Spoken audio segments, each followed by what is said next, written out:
하나님은 영이시니 예배하는 자가 영과 진리로 예배할지니라. 아멘. 우리 시간 다 같이 자리에서 일어나셔서 함께 사도신경 고백하겠습니다. 나는 전능하신 아버지 하나님, 천지의 창조주를 믿습니다. 나는 그의 유일하신 아들 우리 주 예수 그리스도를 믿습니다.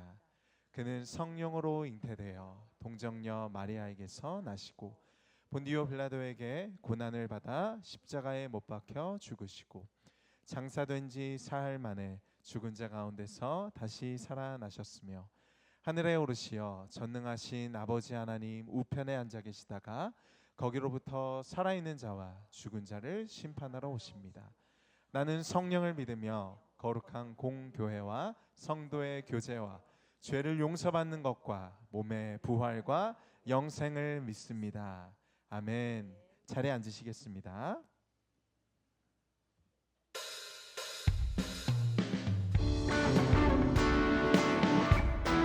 우리 시간 함께 박수하면서 찬양할까요?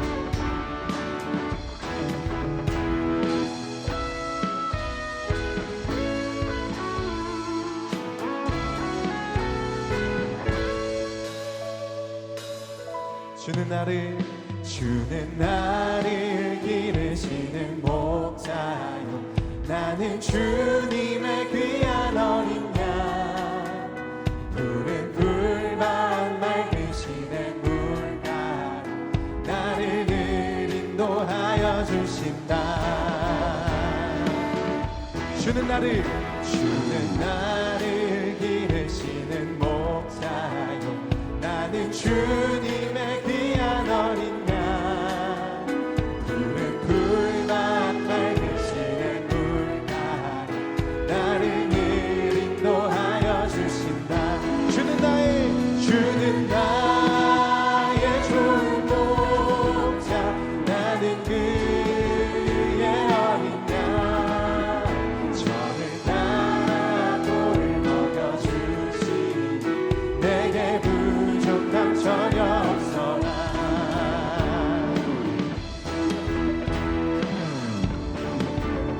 함께 고백하겠습니다. 예쁜 새들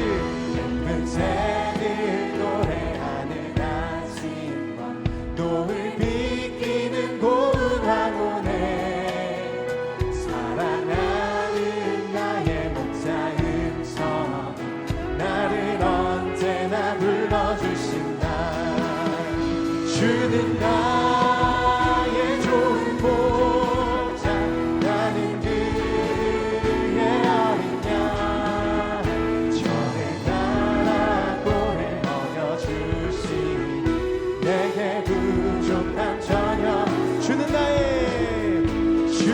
나의 좋은 목자, 나는 그의 어린 양. 저를 따라 꼴을 먹여주시니 내게 부족함 전혀. 우리 목소리로 못된 짐승 나를 맺지 못하고 거친 비바람 참지 못하리. 사의 주님 강한 손을 펼치사 나를 주야로 지켜주신다. 주는 나의 좋은 목자, 나는 그의 어린 양. 저를 따라 꼴을 먹여주시니 내게 부족함 전혀. 주는 나의 좋은 목자, 나는 주의 어린 양. 저를 따라 꼴을 먹여주시니 내게 부족함 전혀 없어라.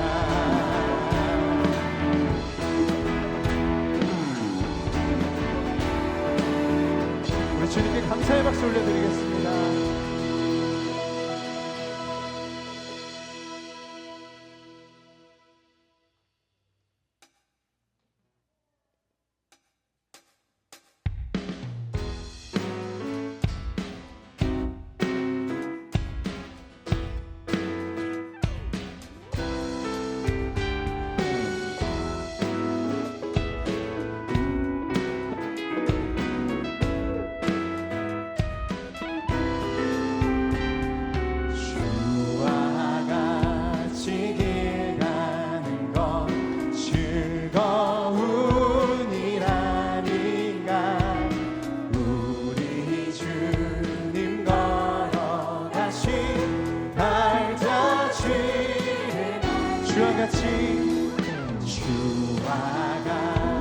이 길 가는 건 즐거운 일 아닌가.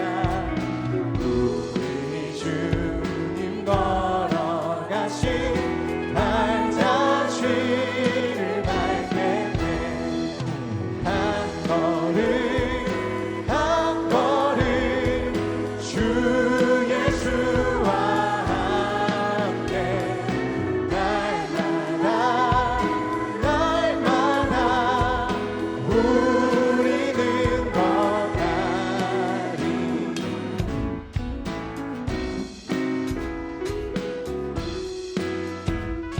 어린아이 같은 우리,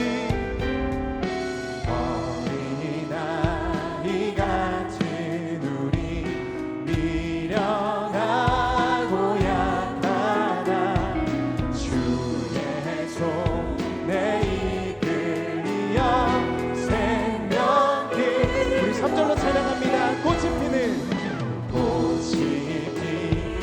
들판이나 험한 골짜기라도 주 나이도 아는 대로 주와 같이 가네.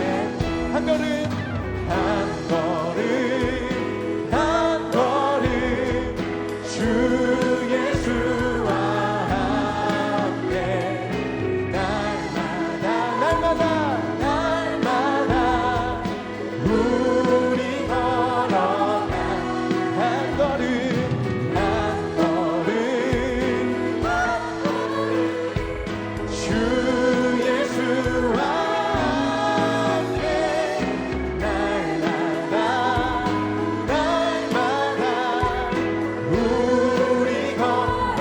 좋으신 하나님, 좋으신 하나님, 좋으신 하나님, 참 좋으신 나의 하나님. 좋으신 하나님, 좋으신 하나님, 좋으신 참 좋으신 참 좋으신 나의 하나님. 또 높은 소리로 좋으신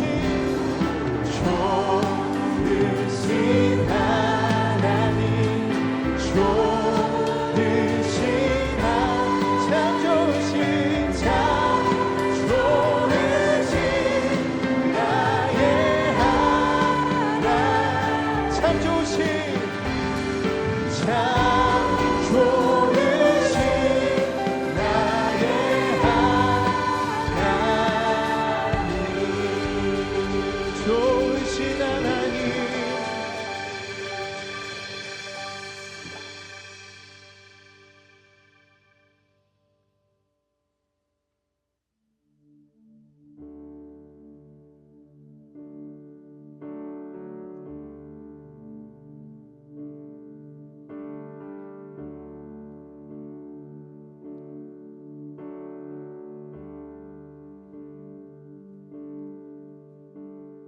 예수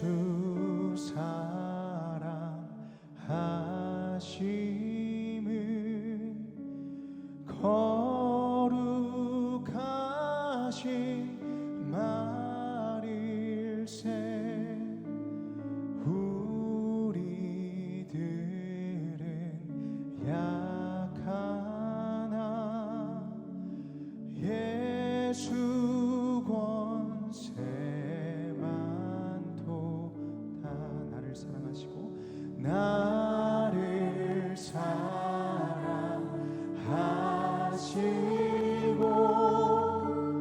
나의 죄를 다 씻어 하늘 문을 여시고 들어가게 하시네. 날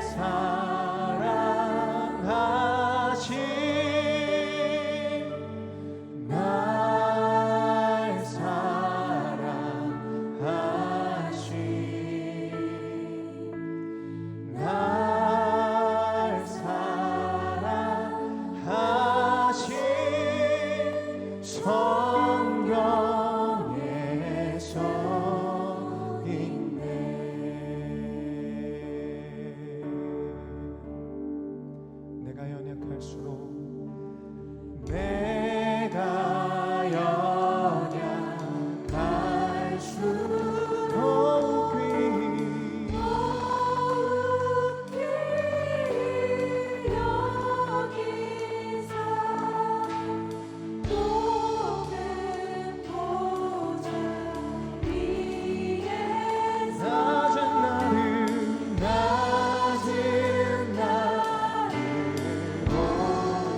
세상 사는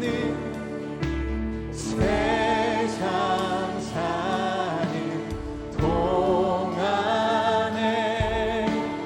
나와 함께 하시고 세상 떠나가는 날 천국 가게 하소서.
날 사랑하신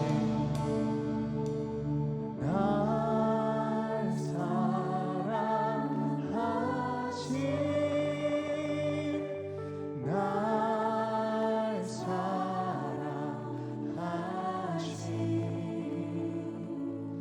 날 사랑하신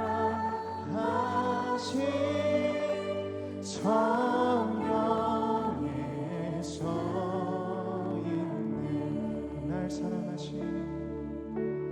날 사랑하신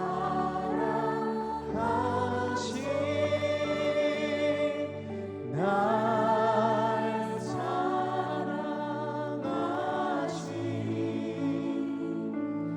날 사랑하신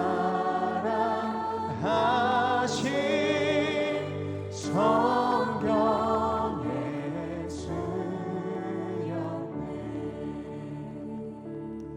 우리 지금 함께 기도하실 텐데 우리가 기도하고 또 예배하고 이 자리에서 함께 찬양하고 또 말씀을 듣는 유일한 출발 시작점은 무엇이냐면 주님께서 우리를 사랑하신다는 사실입니다. 주님께서 우리를 사랑하사 이 자리까지 나는 알 수 없는 인생의 계획 가운데 인도하시고 내가 예상하지 못했던 인연 가운데 이 자리에 인도하셔서 나를 사랑하시는 주님이 우리를 부르시고 초청하셨습니다. 이 시간 함께 기도할 때 하나님 오늘 우리가 말씀을 듣기를 원하고 나를 사랑하신다 쓰여지신 성경 말씀을 듣기를 원합니다. 우리 마음 가운데 찾아오시고 우리의 마음의 문을 열어주시고 우리의 마음을 새롭게 하여 주시옵소서. 우리 그 마음으로 함께 주님 앞에 기도하며 나아가겠습니다. 하나님 감사합니다. 주님 앞에 나와 예배하며 주님을 찬양하고 또 우리를 사랑하시는 그 주님의 음성을 듣게 하시니 감사합니다. 하나님 오늘 드려지는 모든 예배의 순서 가운데 주님께서 주장하시고 인도하여 주시옵소서. 날 사랑하시는 주님의 음성이 목마른 우리의 심령 가운데 들려지기를 원합니다. 하나님 내가 알 수 없고 계획할 수 없는 인생길 불안하고 두려운 이 생길 가운데 우리의 목자 되시고 우리를 사랑하시는 우리 예수 그리스도를 만나기를 원하고 알기를 원하오니 주님 오늘 우리를 찾아오사 말씀하여 주시옵소서. 하나님께서 기뻐 받으시는 예배되게 하시고 하나님 성령님께서 이루심으로 우리의 마음의 문을 여시고 굳어진 마음 불안하고 두려운 마음 하나님을 의지하지 않고 신뢰하지 못하는 모든 마음 깨치사 오직 하나님만을 바라보는 귀한 심령들 다 되게 하여 주시옵소서.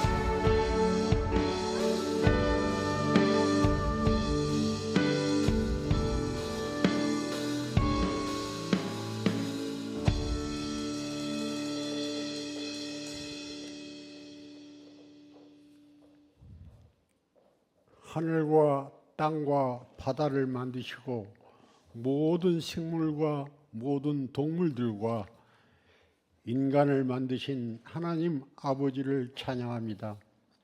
그동안 기도해온 새생명 축제를 맡게 하심을 감사드립니다. 우리가 어디에서 왔으며 무엇 때문에 살며 이 땅에서 삶을 끝낼 때 어디로 갈 것인가를 이 시간 다시 한번 생각해 하옵소서. 하나님을 믿지 아니하므로 선과 악을 구분하지 못하고 당장 눈에 보이는 죄로 가득한 세상살이에 급급하여 살아가고 있습니다. 죄악으로 말미암아 영원히 지옥에 빠질 수밖에 없는 우리를 살리시고자 2000년 전 하나님 아버지의 독생자 예수님을 이 땅에 보내사 우리의 죄를 용서하고자 십자가에 못 박히사 물과 피를 다 쏟으신 제사로 인해서 우리의 죄를 용서하시고 십자가에서 죽은 지 3일 만에 부활하셨으며 많은 증인 앞에서 하늘로 올라가셨으며 이 땅에 심판하시려 다시 오실 것을 약속하신 것을 믿습니다. 예수님의 십자가에서 피 흘리심으로 우리 곧 나의 죄를 용서하심을 믿고 예수님을 믿음으로 죽어서도 영원한 천국에서 영원히 살 것을 믿는 자에게 구원의 은혜를 주심을 믿습니다. 한 생명 한 생명을 천하 그 어떤 것보다 귀히 여기시는 하나님 아버지, 오늘 새생명 축제에 초대받은 모든 사람들에게 예수님을 믿음으로 깊은 하나님의 사랑을 느끼게 하옵소서. 아버지의 자녀로 살게 하옵소서.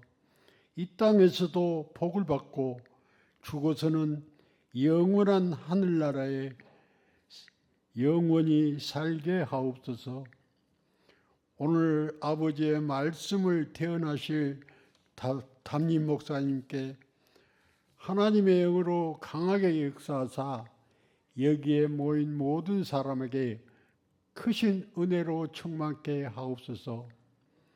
영혼과 육신에 병든 자 말씀 가운데 치유받게 하옵소서.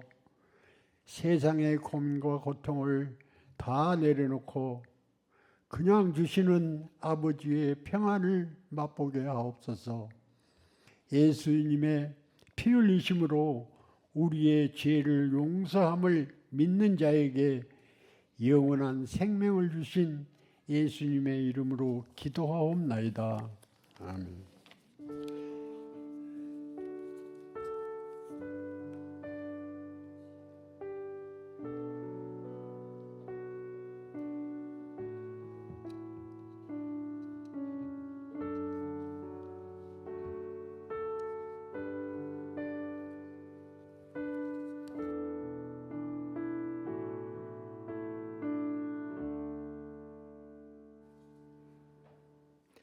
이 시간에 우리 찬송가 526장을 하나님께 찬양하겠습니다.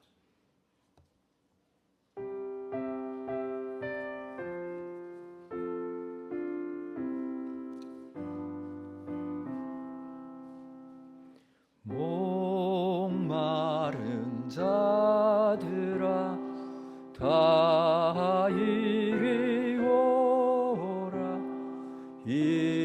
이곳에 좋은 샘 흐르도다. 힘쓰고 애씀이 없을지라도 이 샘에 오면 다 마시겠네. 이 샘에 솟는 물 강같이 서남만국에 다 통하네. 빈부나 귀천이 분별이 없이 다 와서 쉬고 또 마시겠네.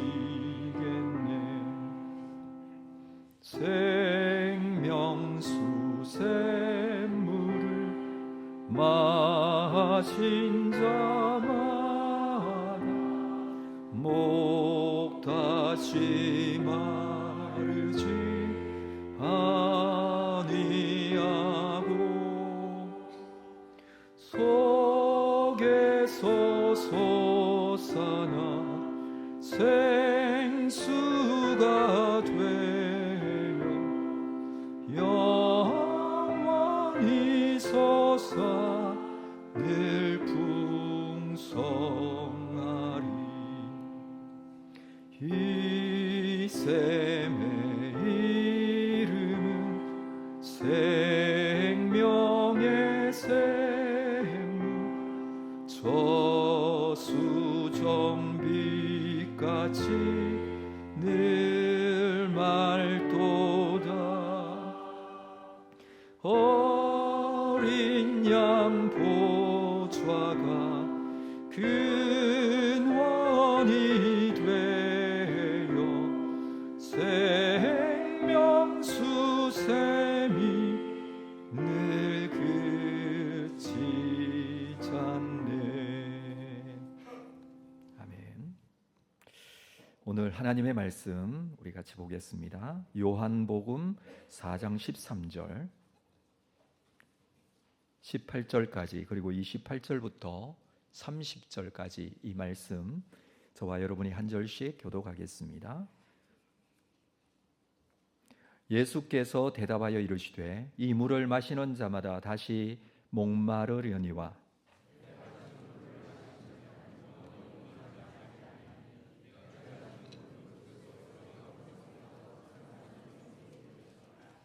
여자가 이르되 주여 그런 물을 내게 주사 목마르지도 않고 또 여기 물 길러러 오지도 않게 하옵소서. 여자가 대답하여 이르되 나는 남편이 없나이다. 예수께서 이르시되 네가 남편이 없다 하는 말이 옳도다.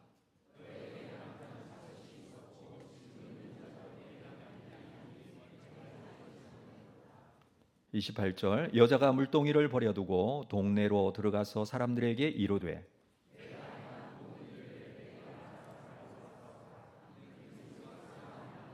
함께 읽습니다. 그들이 동네에서 나와 예수께로 오더라. 아멘. 준비하신 헌금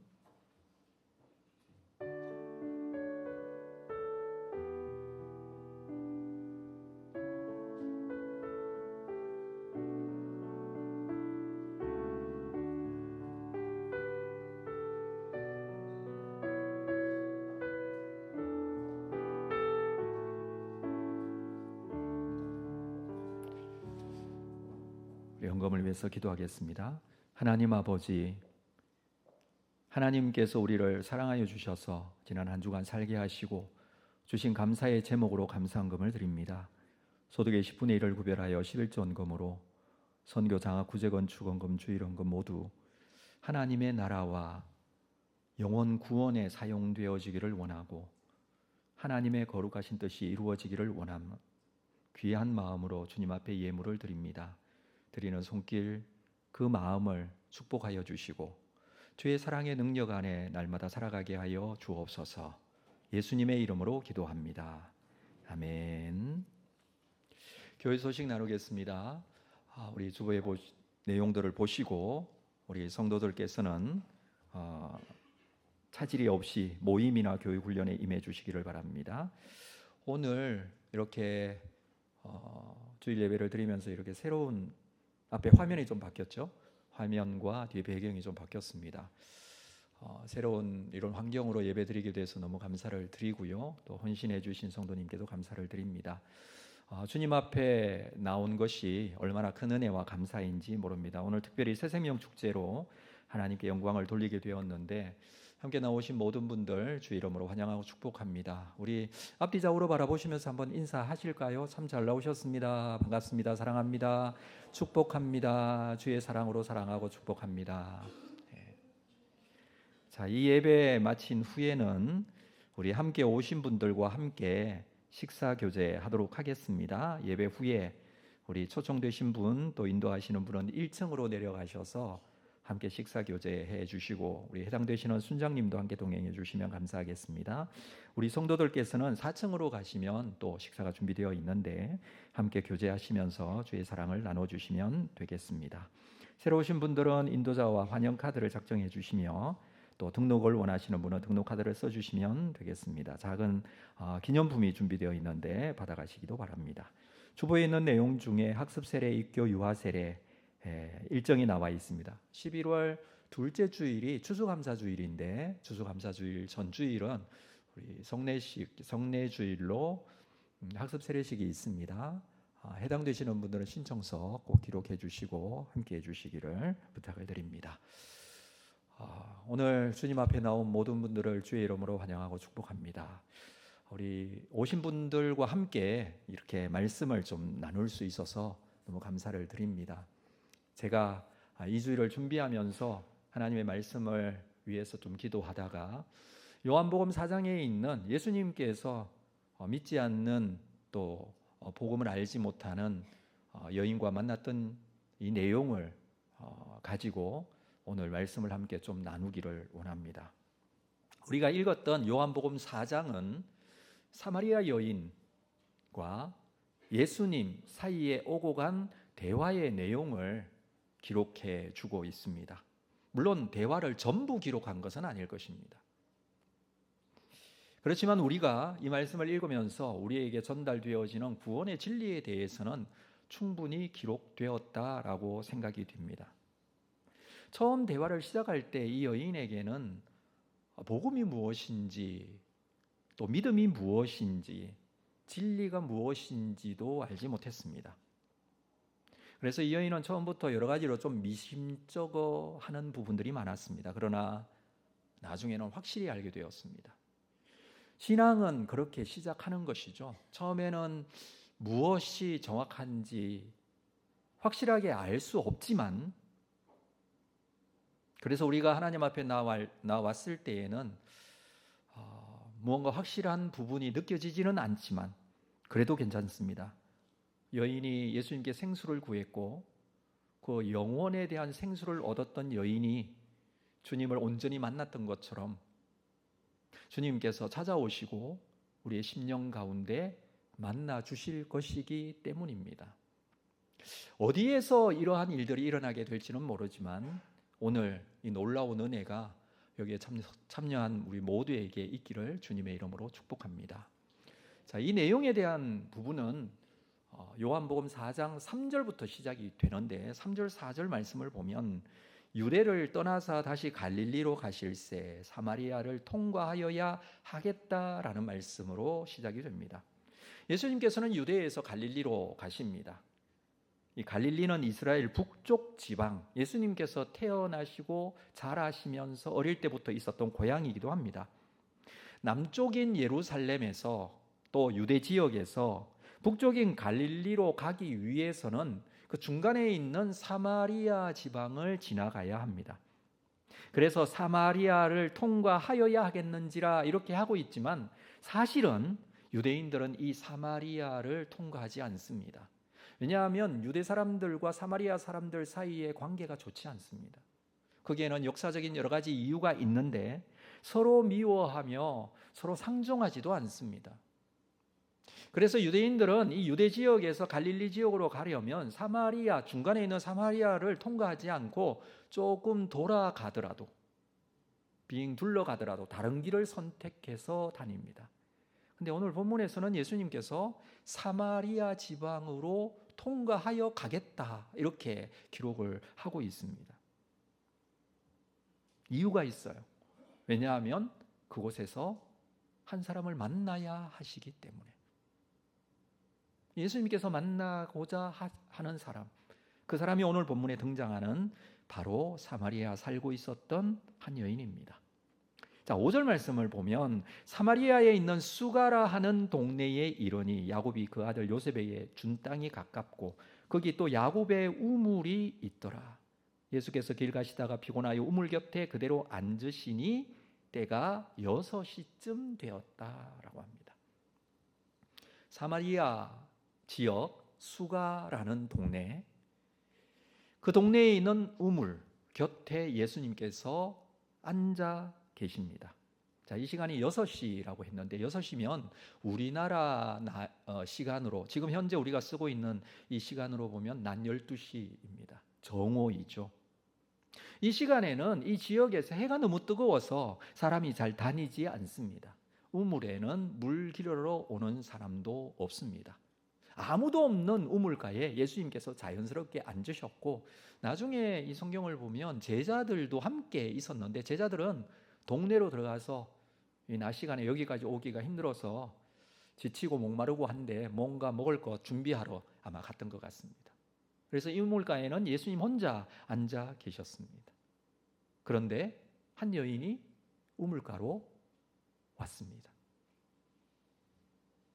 예수님은 이 여인을 만나러 오신 거였어요. 이 여인은 사마리아 사람이지만 거기다가 이 여인은 부정한 여인이었지만 이 사실을 예수님께서는 알고 계셨음에도 이 여인을 만나기 위해서 이 길을 선택하셨고 여기 앉아서 이 여인을 기다리고 계셨던 것이죠. 7절 말씀을 보면 사마리아 여자 한 사람이 물을 기르러 왔음에 예수께서 물을 좀 달라 하십니다. 이 여인에게 물을 좀 달라고 그렇게 말을 거십니다. 물론 이 시간이 목마른 시간입니다. 예수님도 사람이시기 때문에 여기까지 걸어오시는데 이 낮 시간에 목마른 그런 상태였을 것입니다. 물이 필요합니다. 그래서 물을 좀 달라고 했던 것이죠. 그렇지만 그것보다 더 중요한 것은 여기에서 만나고 있던 이 여인에게 물을 달라고 하는 이유는 이 여인의 영적 목마름을 자연스럽게 드러내기 위해서, 여인 자신도 모르는 영적인 목마름을 예수님께서 드러내기 위해서 물을 달라고 하시는 것입니다. 자, 이 여인은 상당히 놀랐습니다. 좀 충격을 받았습니다. 그 이유가 있어요. 9절 말씀에 사마리아 여자가 이르되 당신은 유대인으로서 어찌하여 사마리아 여자인 나에게 물을 달라 하나이까?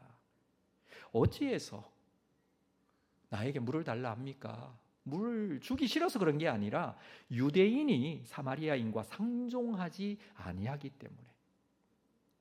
당시에는 굉장히 폐쇄적인 사회였습니다. 말씀드렸다시피 유대인과 사마리아 사람이 서로 좋지 않은 관계였고 만나도 말을 섞지 않습니다.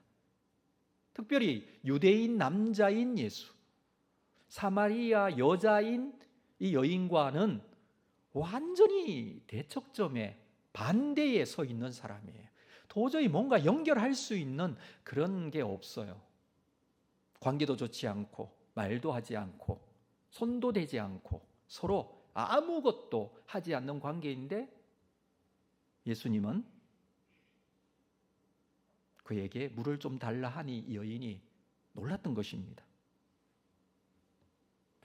자, 10절 말씀을 보면 예수님께서 이 부분에 대해서 대답하시죠. 네가 만일 하나님의 선물과 또 내게 물 달라 하는 이가 누구인 줄 알았더라면, 예수님이 누구인 줄 알았더라면, 이 말은 무슨 말이냐면 지금 이 관계, 이 어색한 관계, 서로 나쁜 관계, 이 관계가 문제가 아니라는 거예요. 예수님이 누구인 줄 알았더라면 이 관계가 문제가 아니고 예수님께 구하였을 것이요 그가 생수를 주었을 것이다. 생수에 대한 말씀을 하십니다. 여인이 지금 생수가 물이 필요한 건 아니잖아요. 물이 필요한 사람은 예수님이에요. 여인은 물을 기르러 여기까지 왔어요. 그래서 물을 기르면 됩니다. 그런데 예수님이 말씀하시는 것은 네가 생수가 필요하다 이 말씀을 하고 계시잖아요. 그래서 여인은 이렇게 이 말씀의 대답을 이렇게 하죠. 11절 여자가 이르되 주여 물기를 그릇도 없고 이 우물은 깊은데 어디서 당신이 그 생수를 얻겠습니까? 나에게 생수를 준다고 하는데 그 생수를 어디서 얻을 수 있느냐라는 거예요. 유대인들은요 사마리아인이 쓰는 두레박도 손대지 않아요. 그 정도로 상극이에요. 여인에게는 물기를 얻을 수 있는 두레박, 물동이 다 있습니다. 예수님께는 아무것도 없어요. 물을 좀 달라 하는 게 당연하죠. 근데 예수님이 이것으로 그녀에게 말씀하시면서 내가 누군 줄 알았더라면 생수를 나에게 구하였을 것이다라고. 여인이 이해가 안 되는 거예요. 오히려 물은 내가 줄 수 있는데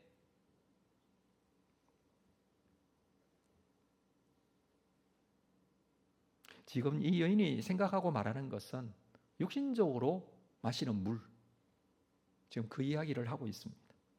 예수님께서 하시는 말씀은 뭘까요? 영적인 목마름을 해결할 수 있는 영적인 생명수를 말하는 겁니다. 서로 좀 다른 이야기를 하고 있어요. 그래서 예수님께서 이 부분에 대해서 정확하고 올바르게 말씀해 주십니다. 13절, 14절 말씀은 우리 한 목소리로 읽어볼까요? 같이 천천히 읽겠습니다. 시작.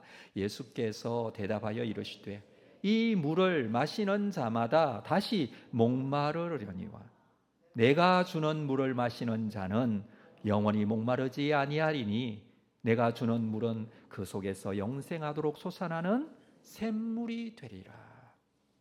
이 우물을 마시는 사람은 다시 목마르다. 그렇죠. 물은 목마르기 때문에 마셔야 됩니다. 우리에게 물은 정말 꼭 필요한, 너무너무 중요한 물입니다. 그래서 이 물은 항상 마셔야 되지만 물은 마실 때마다 목말라 다시 마셔야 되죠. 한꺼번에 많이 마셔 놓으면 되는 것도 아니에요. 계속해서 정기적으로 꼭 물을 마셔야 합니다.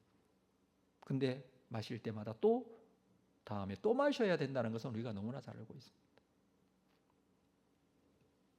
그렇지만 예수님께서 주시는 물은 영원히 목마르지 않다. 그 물은 그 속에서 영생하도록 솟아나는 샘물이 되겠다. 인간이 육신적으로 물을 먹어야 하는 목마름이 있듯이 마찬가지로 영적으로도 그 사람에게 목마름이 있습니다. 목마르지 않은 사람은 아무도 없어요. 영혼도 마찬가지예요. 영혼의 문제가 해결된 사람은 아무도 없어요. 그래서 우리 모두는 영혼의 목마름을 가지고 살아가는데 그 영혼의 목마름을 예수님께서 주시는 생명수로 해결함을 얻을 수 있다라는 말씀을 하고 있습니다. 그래서 그 여인은 이렇게 말해요. 그러면 그 물을 나에게도 주십시오. 자, 15절 보면 여자가 이르되 주여 그런 물을 내게 주사 목마르지도 않고 또 여기 물길로 오지도 않게 하옵소서. 이 여인의 생각은 그런 물이 있다면 정말 좋겠다. 왜냐하면 물길로 오지 않아도 되니. 여인은 무슨 물을 생각하냐면 육신적으로 마시는 물을 생각하고 계속 말하고 있습니다. 예수님과 핀트가 맞지 않아요. 심각하게 말하는 것은 알겠는데 뭔가 다른 이야기를 하고 있는 것 같습니다. 우리에게도 마찬가지지 않습니까? 뭔가 필요한 것이 항상 있습니다. 여러분, 필요가 채워지면 그것이 다 끝나는 체험입니까? 그렇지 않죠. 또 필요한 것이 있죠. 만족스럽게 오늘 점심을 먹었다고 해서 끝입니까? 아니요. 또 먹어야 합니다. 마찬가지로 우리의 영혼도 뭔가 필요를 채우고 사는 것 같은데 또 필요한 것이 항상 있습니다. 그래서 영혼은 하나님 앞에 가지 않으면 만족함을 얻을 수가 없어요. 이 여인은 지금 영혼의 만족함이 없는 삶을 살고 있지만 깨닫지 못하고 알지 못해서 계속해서 이 부분에 대해서 예수님과 전혀 다른 이야기를 계속하고 있습니다. 그런 물이, 목마르지 않는 물이 있으면 좋겠다. 그 물 나에게도 달라. 물도 안 기르러 오고 좋겠다. 이렇게 지금 말하고 있는데 갑자기 예수님께서 뭐라고 말씀하시냐 하면 16절에 보면 네 남편을 데려오라고 합니다. 어찌 보면 이것은 또 예수님께서 전혀 다른 이야기를 하시는 거잖아요. 이것도 핀트가 맞지 않은 것 같은데 이렇게 생각할 수 있는데 예수님께서는 이 여인의 영적 목마름이 있는 것을 깨닫게 하십니다. 스스로 알지 못하는 영적 목마름에 대한 부분을 꼬집어서 정확하게 말씀하시는데 그것이 네 남편을 데려오라. 사실 이 여인은 결혼에 실패한 여자예요. 그래서 17절 말씀을 보면 여자가 대답하여 이르되 나는 남편이 없습니다 라고 말합니다. 이 성경이 기록되어 있는 헬라어로 기록이 되어 있는데 헬라어 본문을 보면 현재 남편이 없습니다 이런 뜻이에요. 과거가 아니라 현재 나는 남편이 없습니다. 예수님께서는 남편이 없다 하는 이 말을 옳다, 네가 남편이 없다 하는 말이 옳도다 이렇게 말씀하세요. 옳다라는 것은 무슨 뜻이냐 하면 그것으로 인하여 내 마음이 기쁘다라는 뜻이거든요. 다시 말해서 이 여인이 남편이 없다라고 하는 말 그 자체가 내가 기쁘다라는 그런 의미예요.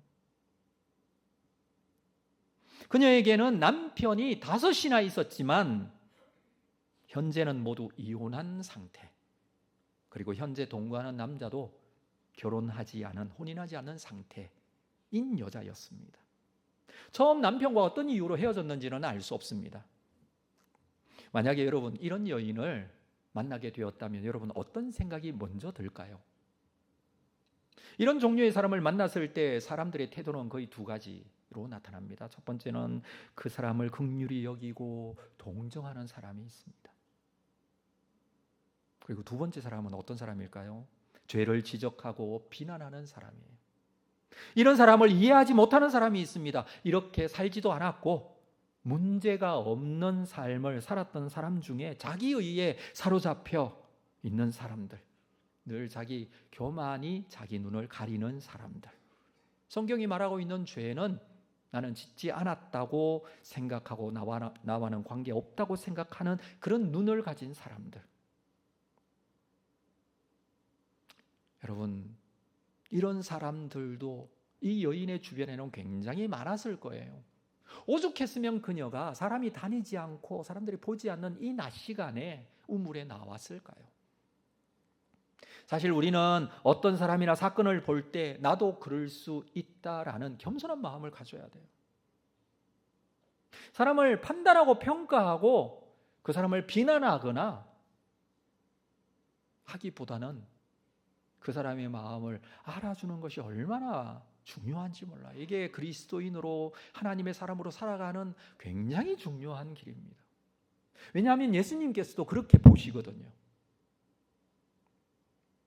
그러나 이 사마리아 여인은 굉장히 큰 죄책감에 사로잡혀 있는 것 같습니다.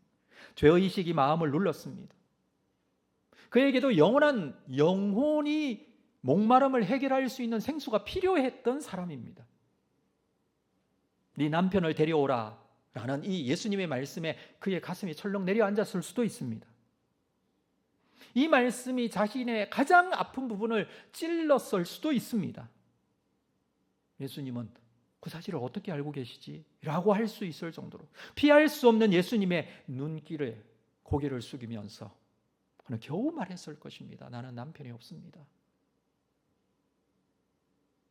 사실 이 부분은 굉장히 중요한 부분인데 이 여인이 이렇게 반응하지 않고 오히려 막 화를 내면서 왜 하필 내 남편을 찾냐고 이렇게 반응할 수 있지 않습니까? 주로 대부분 그렇게 반응하겠죠. 아니면 지금 살고 있는 남편은 아니지만 같이 살고 있는 남자 데려다 놓고 이건 내 남편입니다 라고 할 수도 있잖아요. 근데 그는 이렇게 말해요. 나는 남편이 없습니다. 순간 자신의 상황을 예수님께 내어놓게 돼요. 어떻게 해요? 예수님 앞에는 피할 곳이 없기 때문에. 너무 잘 알고 계시는 예수님이어서 그는 자신을 내놓을 수밖에 없었습니다. 자신의 아픈 부분을 드러내고 있어요. 연약한 부분도 인정합니다. 그녀의 가슴 아픈 고백, 그 고백이 여기에 담겨 있습니다. 예수님은 그 고백을 들으시고 그녀를 꾸짖으시거나 인생 왜 그렇게 살았냐고 그렇게 대답하지 않아요. 아니 5명이나 남편과 헤어지는 그런 삶을 왜 살았냐고 그렇게 말하지 않았다는 거예요. 예수님은 네가 남편이 없다 하는 말도 알고 있고, 예수님은 남편이 5이 있었지만 지금 살고 있는 남자도 네 남편이 아니라는 것도 알고 있고, 그리고 그렇게 말하는 그 여인의 마음도 알고 있고, 주님께서는 오히려 그 고백을 귀하게 보신 거예요. 그래서 너의 고백이 옳다, 내 마음이 기쁘다, 지금 그 말씀을 하시는 겁니다. 이 여인은 5번 결혼에 실패했습니다. 지금이야 남편 아닌 사람과 함께 살고 있지만, 여러분 당시에 이혼이라는 게 사실 쉽지가 않았어요. 오늘 요즘에는 이혼할 때 남녀가 합의해서 이혼하지 않습니까?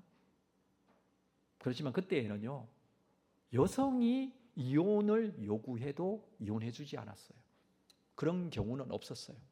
그러니까 여성은 이혼을 요구할 권리가 없었어요.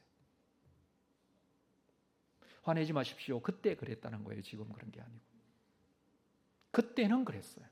그런데 남자는요, 언제든지 아내에게 이혼 증서를 써서 주면 아무 보상도 없이 아내를 내쫓을 수 있어요. 여러 가지 이유들을 적어서 주면 돼요. 그래서 이 여자가 이혼을 했다라는 것은 일방적으로 이혼을 당한 거예요. 그것도 5번이나. 여성이 직업을 가질 수 있던 시대가 아니었습니다. 그래서 여성이 이혼을 당했다라는 것은 너무 살기 힘든 시대였어요.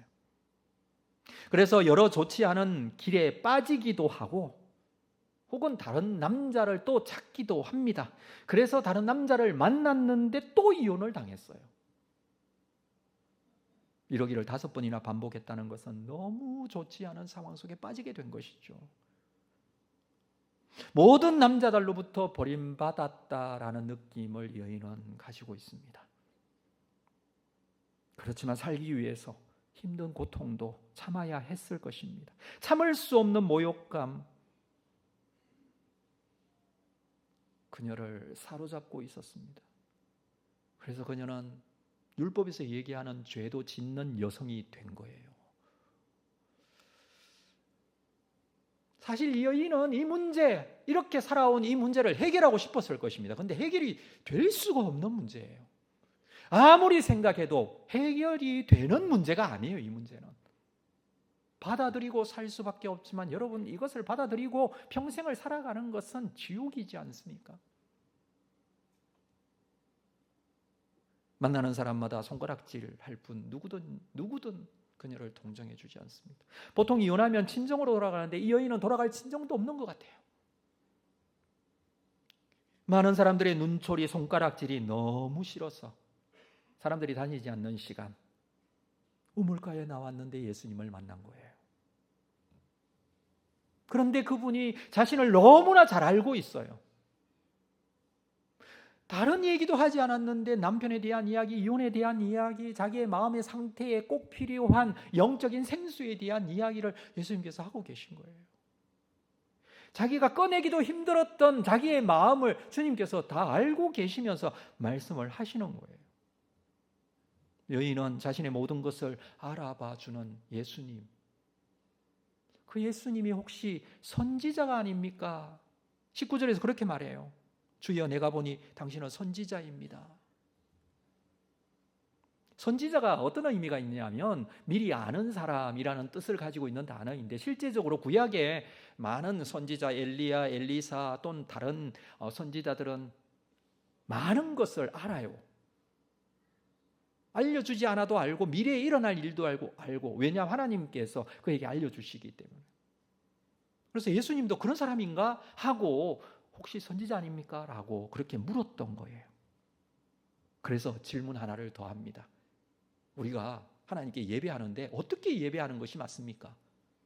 그랬더니 예수님께서 말씀하시는 말씀, 하나님은 영이시니 예배하는 자가 영과 진리로 예배할지니라, 이 말씀을 하신 거예요.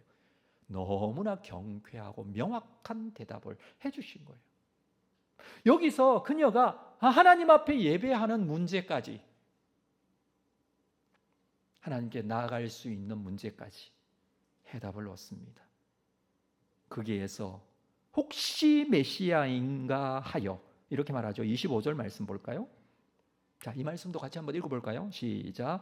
여자가 이르되 메시아 곧 그리스도라 하는 이가 오실 줄을 내가 아노니 그가 오시면 모든 것을 우리에게 그가 오시면 우리에게 모든 것을 알려주신다. 메시아는 그런 분이다. 근데 그분이 당신인가? 왜냐하면 그분은 다 알고 계시는데 지금 예수님이 나에 대해서 너무나 잘 알고 계신다. 나의 형편뿐만 아니라 내 마음도 아시는 것 같고 나에게 이 영혼에게 꼭 필요한 영혼의 생수도 아시는 것 같고 그분이 누구라고요? 메시아 혹 그리스도. 메시아와 그리스도는 같은 단어예요. 구원자라는 뜻을 가지고 있어요. 나를 여기에서 구원해 줄 수 있는 분이 혹시 당신이 아닙니까? 그 뜻이에요. 지금까지 살아오면서 기쁘지 않았고 즐겁지 않았고 행복하지 않았던 그녀에게 오셔서 주님께서 말씀하여 주시니 혹시 당신이 나의 구원자가 아닙니까? 메시아가 오시는 나의 모든 문제를 알고 해결해 주실 수 있는 분인 줄 믿는데 혹시 그분이 아닙니까?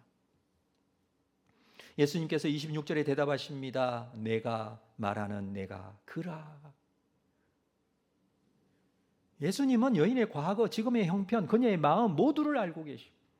그녀의 영적인 목마름 가운데 있다는 사실, 자칫 자기도 잘 모르는 영적인 상태까지 드러내시면서 그녀를 찾아와서 만나주시는 거예요. 예수님은 그녀에게 영원히 목마르지 않은 생수에 대해서 말씀을 하셨던 겁니다.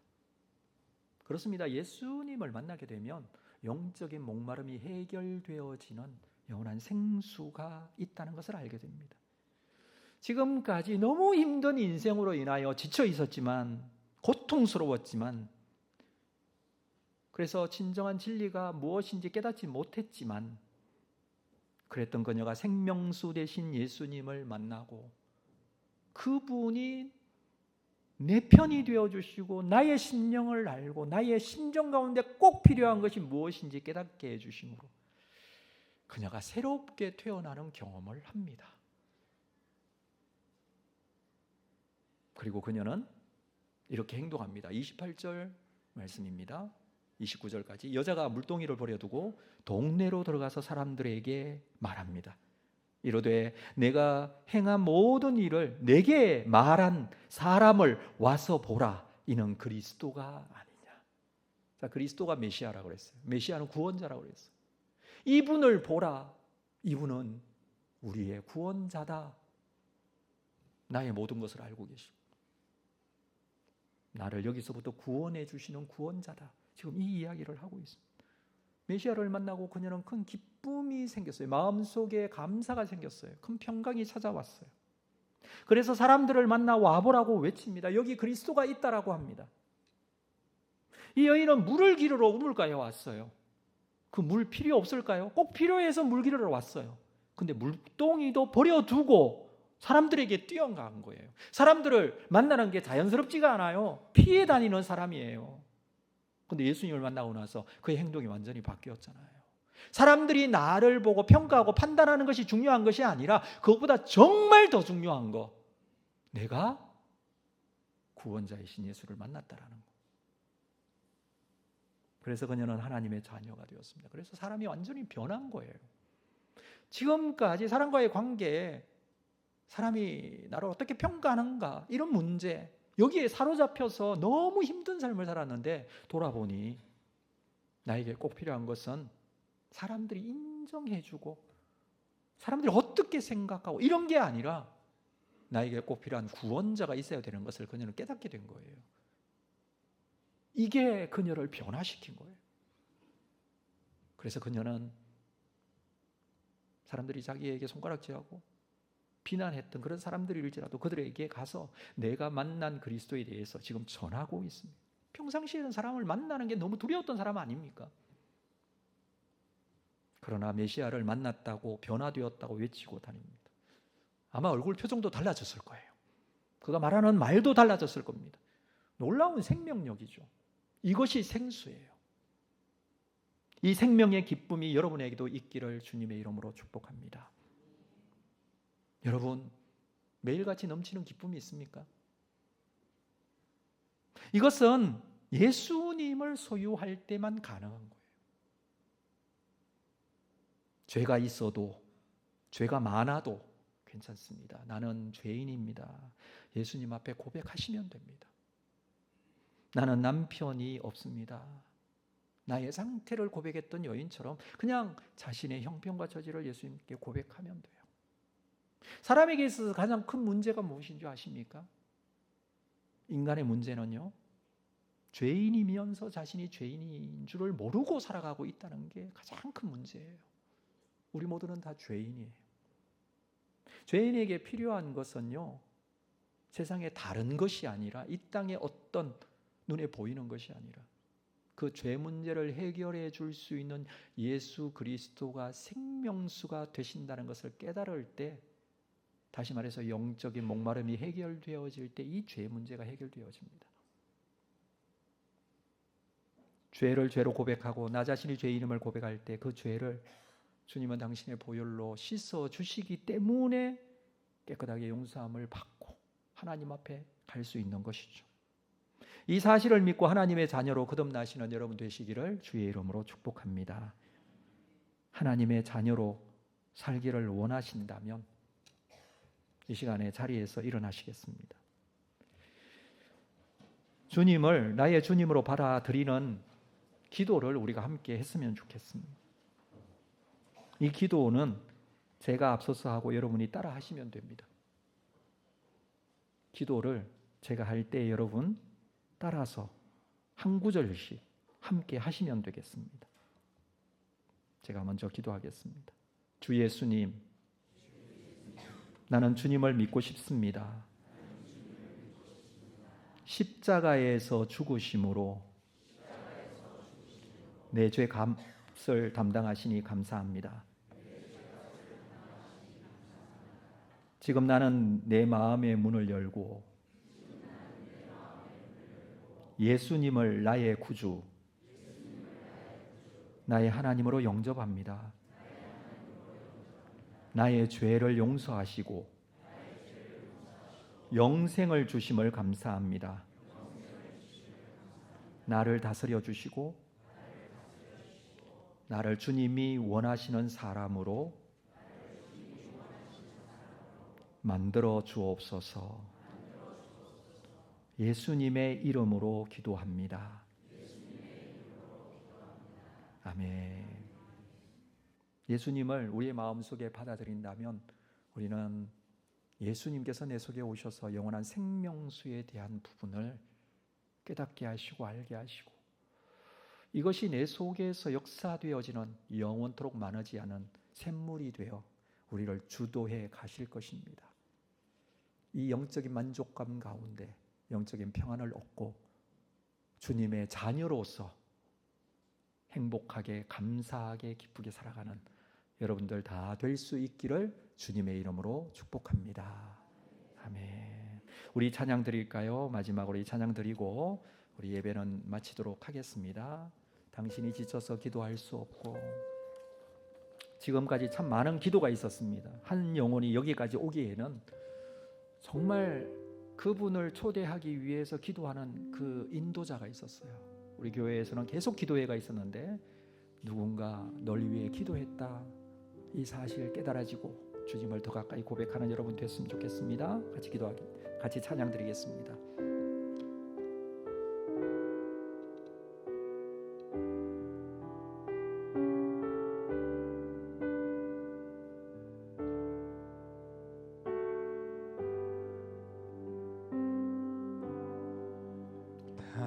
당신이 지쳐서 기도할 수 없고 눈물이 빗물처럼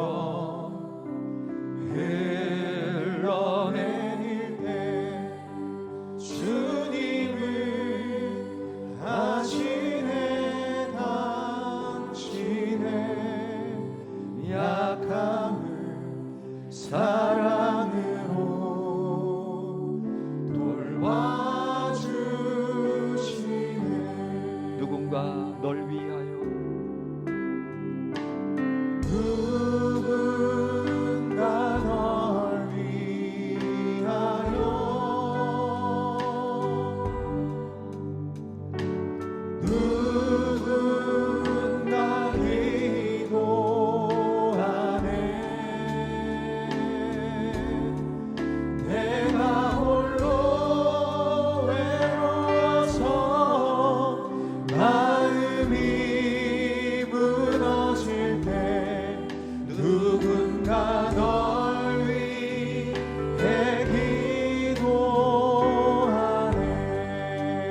당신이 외로이 홀로 남았을 때 당신이 외로이 홀로 남았을 때 당신은 누구에게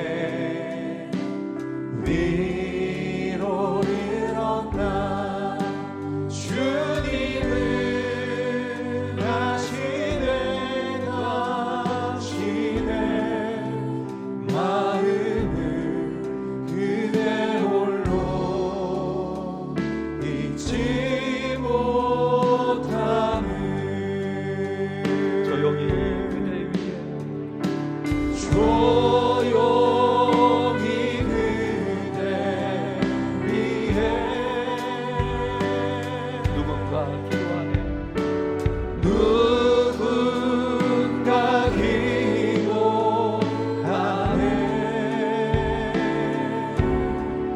내가 홀로 외로워서 마음이 무너질 때 누군가 널 위해 누군가 널 위하여 누군가 기도하네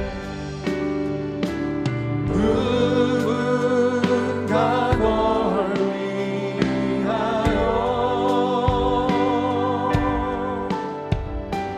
누군가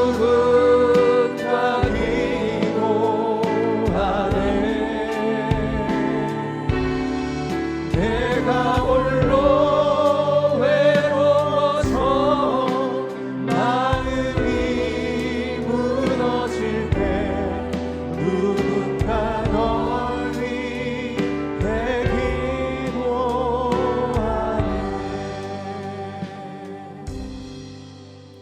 기도하겠습니다. 하나님 아버지, 여기에 주님의 자녀들이 나와 주님 앞에 고백하고 기도했습니다. 이 기도 들어주시고 이 영혼을 위해서 기도한 많은 성도들의 기도가 하나님께 응답받고 그리고 우리 교회에 함께 다니게 되면서 주의 놀라우신 이 생명의 역사가, 이 생수의 역사가 일어날 수 있도록 축복하여 주시고 함께하여 주옵소서. 지금은 우리 주 예수 그리스도의 은혜와 하나님 아버지의 극진하신 사랑하심과 성령님의 교통위로 함께 역사하심이 주님 앞에 예배하며 주신 말씀 붙들고 영원한 생명수 되시는 예수 그리스도 마음속에 영접하고 하나님의 자녀가 되기로 작정한 우리 모든 이 자리에 함께한 영혼들 위하여 기도하고 주님 앞에 영광 돌리기를 원하는 모든 성도들 심령 위에 지금으로부터 영원토록 함께 있을지어다.